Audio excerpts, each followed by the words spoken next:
this happening? I mean, it's happening on airplanes. It's happening on street corners. People are just running. I mean, the Hollywood Bowl, just ran up on there. Things that could contribute to what's going on, the pandemic, the opioid crisis, the fact that Trump was out there saying things like, just knock the hell out of them. I promise you I'll pay for the legal fees. No, Joy Behar came and took the front runner on that one. Oh, my goodness. I love how she had to look down and check her notes. How was I going to fold Trump back into this? How did I plan before the show that I was going to blame this on him? In our 8 a.m. meeting, how did I let the orange man bad syndrome get in there? I know I wrote something down. Yeah, she got to the point and had to go look back and reference the notes of how to reframe the whole thing as being about Trump and how the right is responsible for this crazy man attacking Dave Chappelle. It's unbelievable to me. You see things like this and you really can see that this man, Donald J. Trump, is living in everybody's head rent-free.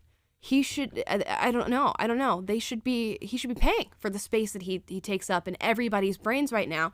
Even years after he's departed from the White House, he can still be blamed for a 23-year-old allegedly homeless man attacking a comedian in Los Angeles at the Hollywood Bowl. It's still the orange man's fault. Yeah, it's he's been out of office for almost 2 years now, guys. He said, we haven't gotten to the quote that they quote from him, but it was something that was said 5 years ago. And it's we watched Will Smith walk up on stage and slap a comedian 2 weeks ago. Or, I guess that was 2 weeks ago. Right, just about. Yeah, but that's not the example that comes to mind. It's something random Donald Trump said 5 years ago. Right, a direct example of a comedian getting tackled on stage and then Will Smith slapping another comedian weeks prior, but that's not the example that you use to talk about violence. A incident, that Chris Rock slap that aired in every single home in America, but that's not something that you use as reference. It has to be Mr. Trump. Now, unfortunately, there's more to this video, so let's continue watching. When he had a heckler. I mean, there are many factors involved here, and then Will Smith was the pièce de résistance, as it were. But by the way, don't you love comedians? Look at how they handled it. It was great. Give that boy Okay, good. This is not a political thing. Come on, I know you want to wrap it all into politics. This is really about security. I don't understand it. Why, it didn't happen before. It's happening. Will Smith wasn't particularly right-leaning and running up on the stage and smacking Chris Rock. There we go. Thank you for somebody saying it. It's not particularly political, Joy. You have no idea.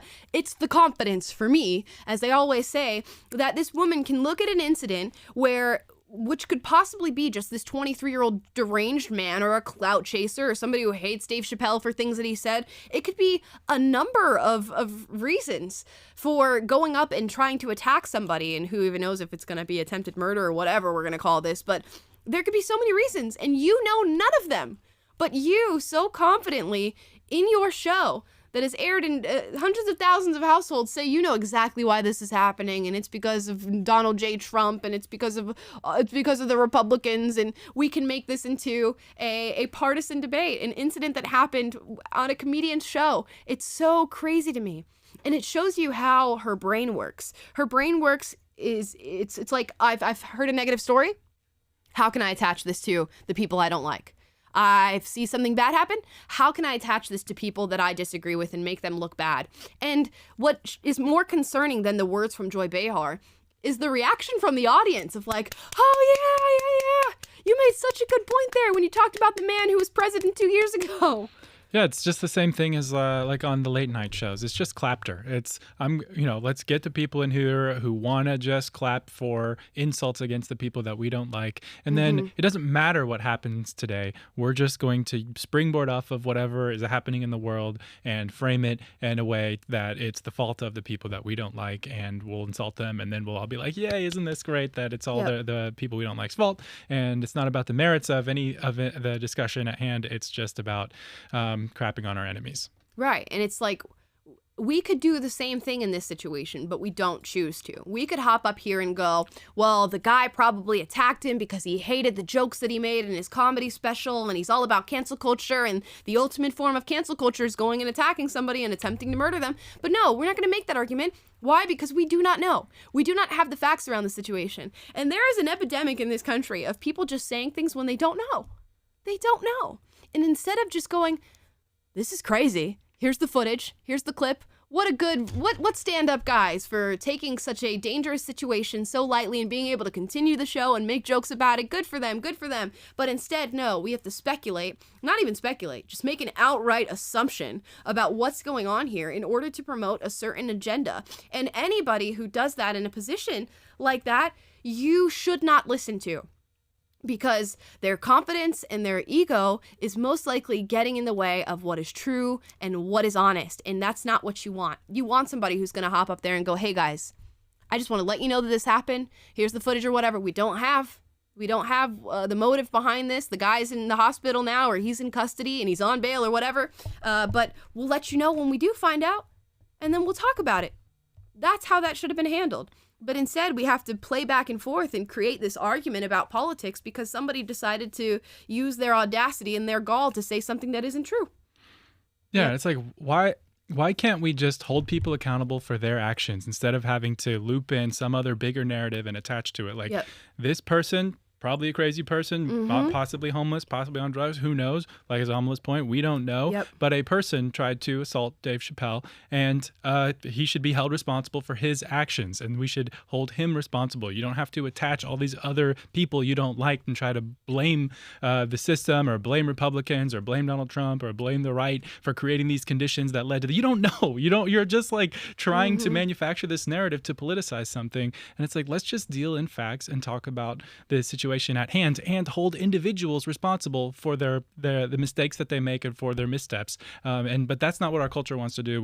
We want to make it all about the system's fault or the circumstances' fault, and not about just holding individuals responsible for what they've done. It's got to be salacious and it's got to be political, ladies and gentlemen, no matter what we do. And guess what? There's more. If you call now, you can watch more ridiculous takes from The View. Here's the rest of the clip. Yeah, but I do think that Trump unleashed some incivility, at least, in our country. We don't know anything about this person that went up there. No, but wait a second. You don't notice that there's a certain amount of impulse control lacking in the population and a lot of studies attained or said that was in particular in regards to people being locked down inside, not in particular being locked down inside and staring at Trump really, he made the pandemic into like a cold. Remember? I think he handled it so poorly. We forgot how to laugh. Like, we became a country that, and not just a country, maybe a world, but I feel most here, that is so reactive and waiting to be offended by every single thing we look around at. My parents constantly told me, sweetie, it's not always about you. Settle the, and so there was a perspective there. And I think we've lost it. Because to me, comedy has always been the salve to life's condition of suffering. Anytime you go, and the thing you do when you walk into a room to watch a comic is you let them do their thing. The best comics will test the envelope and cross the line to be the best comedian they can be. So you go in knowing there's going to be a couple jokes where you're like, oh, maybe a step too far. Let it go. That's it. That's it. You just enjoy the rest of the show. Really quickly, cancel culture really came from the left, though. So if that's the argument that Joy's trying to have. And I'm talking about a lack of impulse control in the society right now. I just think people are rude. It's a security issue. People are rude. People are just rude, and we don't know about this kid, so we don't know. Yeah. We don't know why he did what he did. So let's move on from the conversation. That's how the whole thing should have gone from the outset. This clip that's 2 minutes and 30 seconds long should have been 25 seconds long. Dave Chappelle got attacked. We don't know why. See you after the commercial break. Literally, that's all that it should have been. But instead, when you try to inject this politicized narrative into things, this is where the things go awry. But I do want to talk about some of the underlying conversations that sort of got snuck in there.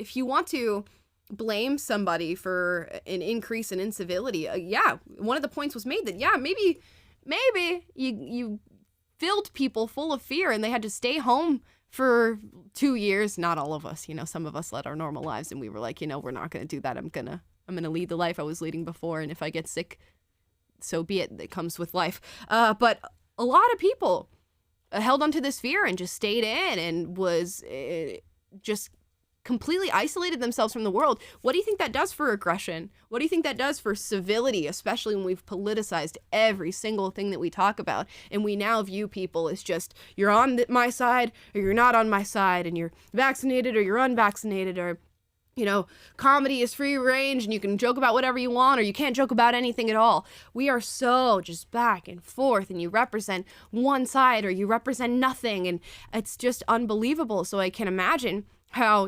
incivility probably does brew in a society that holds that as its standard. And unfortunately, that is the current standard in this society. So there were some interesting points made in this discussion, but to really just dig in and try to blame somebody who is so far removed from this situation, virtually in any way that you could be removed, he's removed, and to blame him for that, it just shows you where your brain is at, where your integrity is, or lack thereof, and that you don't care about truth and you don't care about true analysis and you don't care about coming down to the bottom of things.